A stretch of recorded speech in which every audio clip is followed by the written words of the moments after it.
వెనిజువేలాలో మాదక ద్రవ్యాల అక్రమ రవాణా నెట్వర్క్పై అమెరికా కీలక ఆపరేషన్ చేపట్టింది.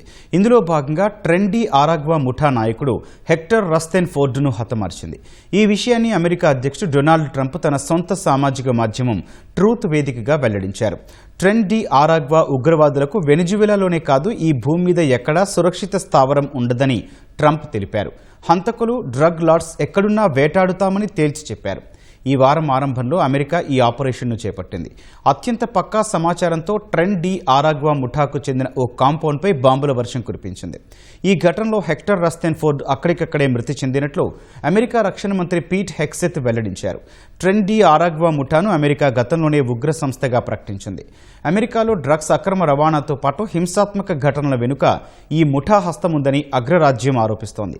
ట్రెండీ ఆరాగ్వా ముఠా దశాబ్దం క్రితం ఆరాగ్వా నగరంలోని ఓ జైల్లో ఏర్పాటైంది.